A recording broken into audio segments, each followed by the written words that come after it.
Hey guys, how's it going? It's Krista here, and today we're going to make a couple of our own little DIY jigsaw puzzles.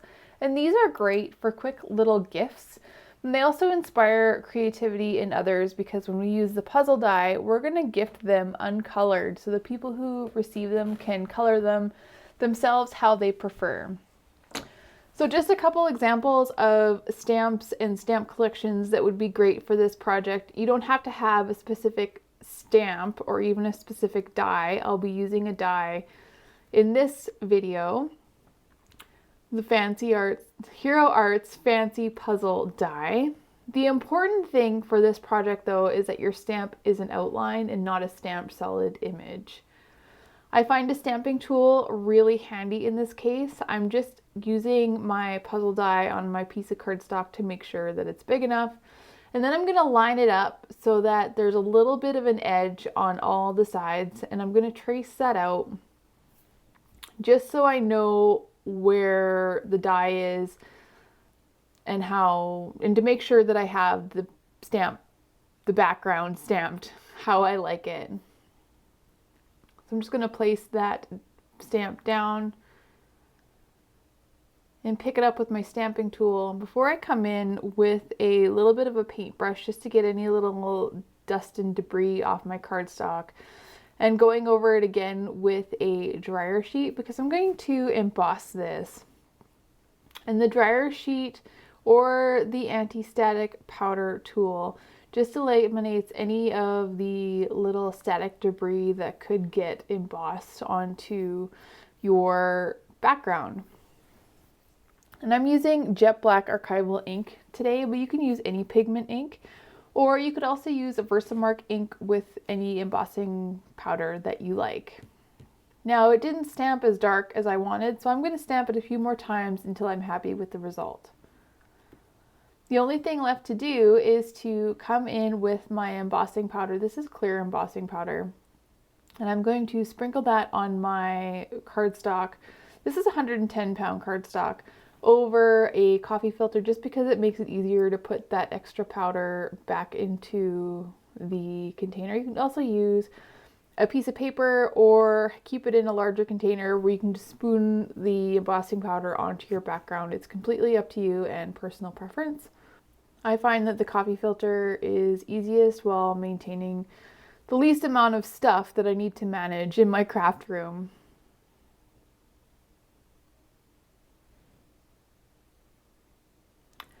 And to set that, I'm just going to come in with my heat tool. And it's kind of challenging to see with the clear embossing powder, but I'm just holding my heat tool over my cardstock until it melts. And it's a lot easier to see in person than it is in video, but you might be able to see where the heat gun is pointed. It does become a little bit darker as it sets. To create the puzzle, I'm just going to run the cardstock with my puzzle die through my die cut machine. And when I line it up, I'm making sure that there's an edge of stamped background along either side before running it through that machine. The thing about this puzzle die is it doesn't cut out the border. It only kind of cuts to an edge, and you have to trim the side of the cardstock to create that the border puzzle piece. And that's okay. That actually works in our advantage because as we gift this, it will keep the puzzle together in one piece so that it's easier for the recipient to color. And they just need to trim down the edges or cut each piece to the edge. And to make a puzzle without the puzzle die, I took the same 110-pound cardstock and the same stamp, stamped it with jet black archival ink, and embossed it as we did before. And I'm just going to give it a quick color before we turn it into a puzzle. I find that with this technique, it's easier to color it first than it is to turn it into a puzzle and then color it after, but that's personal preference. I'm using alcohol-based markers, and it's not impacting our embossed image at all. You can make the coloring as simple or as complex as you would like. I'm just doing a quick color. You don't have to use alcohol-based markers. You can use a pencil crayon, you can use a marker, you can use watercolor paints, you can use acrylic paints. It's up to you and what you prefer to work with, or even what you have on hand.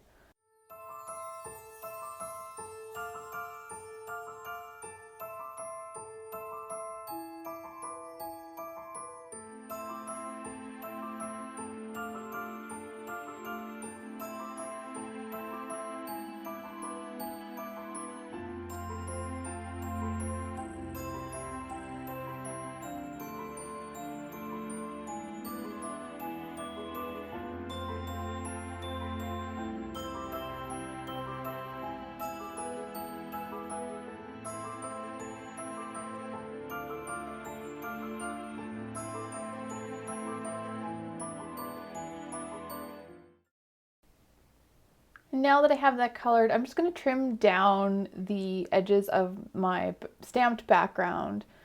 And the great thing about this technique is you're not bound by the size of a die to what size your puzzle is. You can make your puzzle as big or as small as you would like.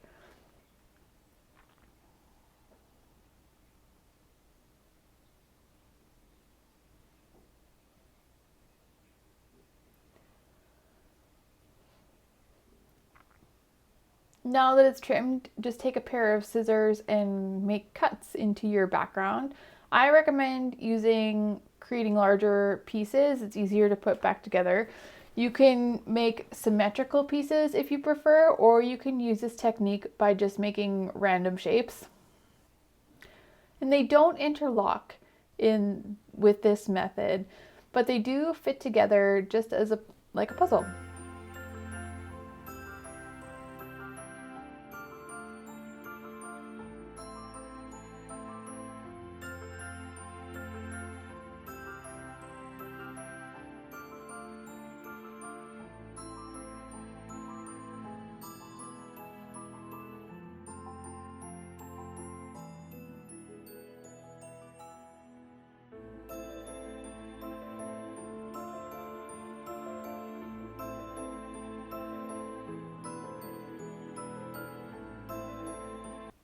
And that's it for today's project.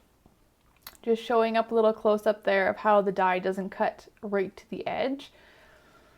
And I like to gift them in this little plastic pouch that I have on hand. A paper envelope, it works just as well. These just happen to be what I have on hand. It seals up there and it's ready for gifting. And that concludes today's project. Thank you so much for stopping by. See you next time. Bye.